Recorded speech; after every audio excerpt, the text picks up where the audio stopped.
अभी रिसेंटली मैं अपने एक फ्रेंड से बात कर रहा था एंड वो बहुत चीज़ें कर रहा है ट्राई, मतलब गिटार बजाना हो गया, खेलना हो गया, playing games like online games, learning new things, he is doing a lot of things, career switch करना हो गया, डिफरेंट प्रोफेशन ट्राई करना हो गया। सो आई वाज जस्ट सेइंग कि मैं उससे कहने लग गया कि तू बहुत चीज़ें एक्सपीरियंस कर रहा है, बट किसके थ्रू एक्सपीरियंस कर रहा है? एंड आंसर सबके लिए समान है, सबके लिए एक ही है। हम अपने ये शरीर और मन से हर एक प्रत्येक चीज़ की अनुभूति लेते हैं, भले वो भौतिक हो या फिर मानसिक हो।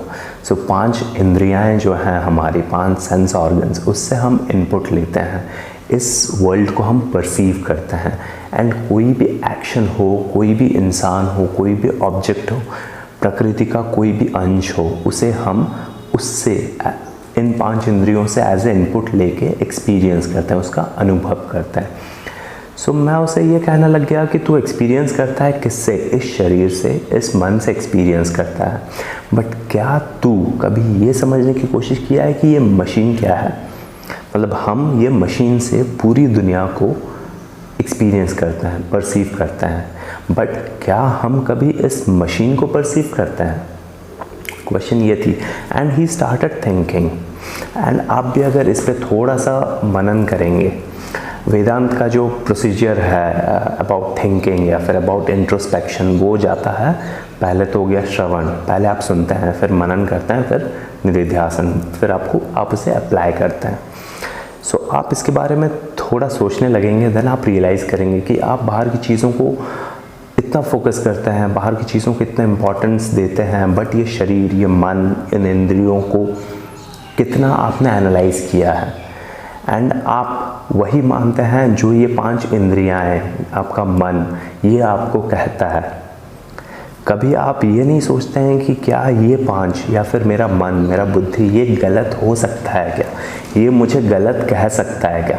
आप ये सोचते ही नहीं हैं। सोच के देखिए। एंड इसका एक्चुअली प्रूफ भी है। अगर आप देखें तो आसमान जब भी देखिए आप, नीला दिखता है, बट आसमान नाम का कोई चीज़ ही नहीं है लाइक फिजिकली नीले रंग का। इट्स एन ऑप्टिकल इल्यूजन, जो आपके आँखों का धोखा है।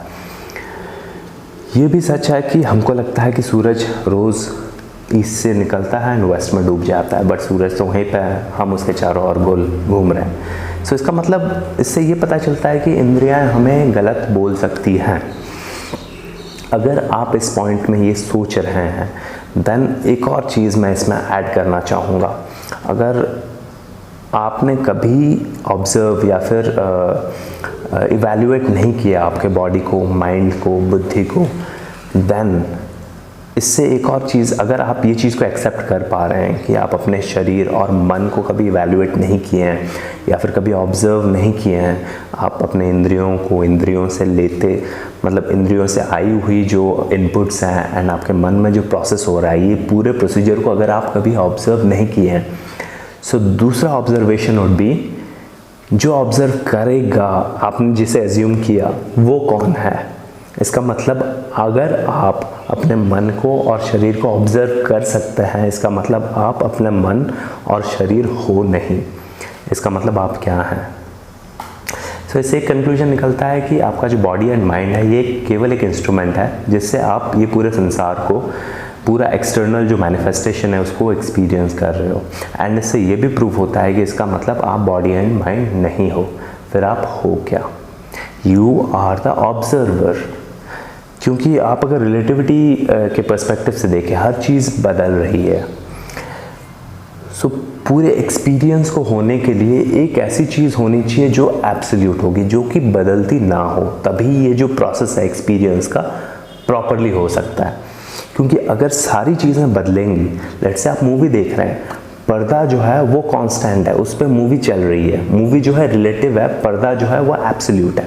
अगर पर्दा भी चलने लगे, देन मूवी रहेगी नहीं, आप देख ही नहीं पाओगे, मूवी का एक्सपीरियंस आप कर ही नहीं पाओगे। वैसे ही बॉडी आपका कंटिन्यूसली बदलता है, जिसको वेदांत में स्थूल शरीर कहा गया है। फिजिकल बॉडी कंटिन्यूसली बदलता है, किसके हाथ नहीं होते, किसके पाँव नहीं होता, कोई पूरा एक साइज़ का नहीं होता है, कभी फैट होता है, कभी पतला होता है।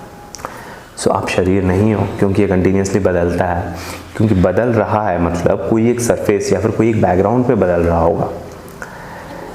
आप बोलोगे आप मन हो, लेकिन मन भी तो आपका कंटिन्यूसली बदलता है, हर प्रतिक्षण आपका बदल जाता है। आप नए इनपुट्स लेते हैं। अभी आप ये वीडियो देख रहे हैं, इसके बाद आपके मन में थोड़ा सा बदलाव आएगा, थोड़ा सा बदल जाएगा आपका मन। It will be a different मन, डिफरेंट माइंड ऑफ योर्स। सो मन भी आप नहीं हो सकते, क्योंकि गहरी निद्रा में मन जो आपका है वो एक्टिव नहीं है। सो मन जो है, मन, अहंकार या फिर बुद्धि, ये सब है सूक्ष्म शरीर, वो भी आप नहीं हो। कारण शरीर जो डीप इनग्रेन्ड होती है हम में, जो डीप स्लीप में एग्जिस्ट करती है, वो भी आप नहीं हो। क्योंकि हर एक चीज़ कारणें भी बदलती हैं आपके एक्शंस के, कर्मा के। सो जो नहीं बदलती है वो आप हो। वो बैकग्राउंड है जिस पे ये पूरी मूवी चल रही है। मूवी में आपका स्थूल शरीर है, सूक्ष्म शरीर है एंड कारण शरीर है, जो मिलके एक गेम प्ले कर रहे हैं। आप उसको ऑब्जर्व कर रहे हो एंड एंजॉय कर रहे हो। सो आप केवल ऑब्जर्व कर रहे हो, बिकॉज बाकी सारी चीज़ें तो बदल रही हैं। सो आप ऑब्जर्व करना स्टार्ट करो, देन आप रियलाइज़ करने लगो कि आप ये मन नहीं हो, आप ये बुद्धि नहीं हो। ये केवल एनालाइज एंड केवल ऑब्जर्वेशन से आपको रियलाइज़ होने लगेगा। क्योंकि अगर मैं मन को देख सकता हूँ, देन मैं मन नहीं हूँ। Man is the object, then subject कौन है?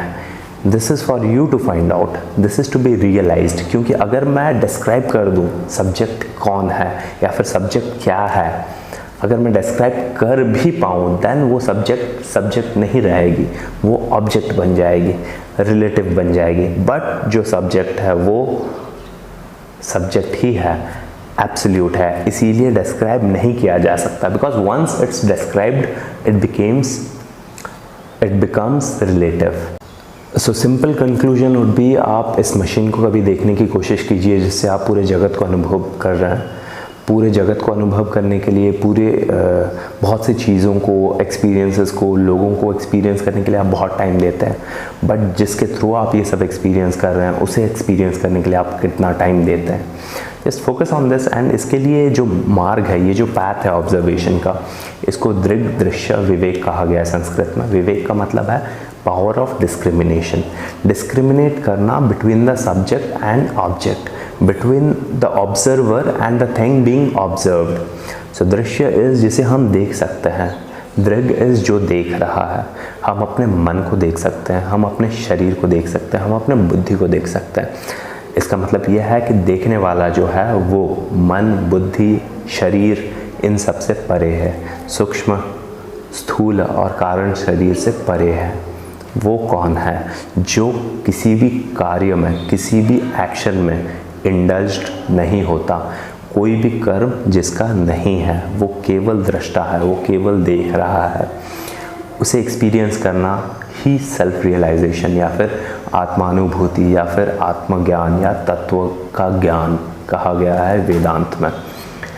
कहना तो आसान है, क्योंकि कहना अगेन रिलेटिव प्लेन में होता है, बट एक्सपीरियंस एब्सोल्यूटनेस में होता है। मुश्किल है लेकिन नामुमकिन नहीं। So start with observing these little things. ये छोटी छोटी चीज़ों को ये छोटी छोटी चीज़ों पे गौर फरमाइए, देखिए, ऑब्ज़र्व करना शुरू कीजिए एंड अपने आप को रियलाइज़ करना स्टार्ट कीजिए कि आप दृष्टा हो, आप केवल एक विटनेस कॉन्शियसनेस हो, आप किसी एक्ट में इंडल्ज नहीं हो। आपका ना नाम है ना रूप है, आपका कोई एक्शन नहीं है, कोई फॉर्म नहीं है, कोई नेम नहीं है। सो कोई भी चीज़ हो इस शरीर के साथ, इस मन के साथ, कोई भी एक्ट आप करें, सो उसे फ़र्क नहीं पड़ना चाहिए जो आप हो, क्योंकि आप तो एब्सोल्यूट हो। ये सारी चीज़ें बदल रही हैं, बदलाव से उसे फ़र्क नहीं पड़ता जो कभी नहीं बदलता। धन्यवाद गाइस।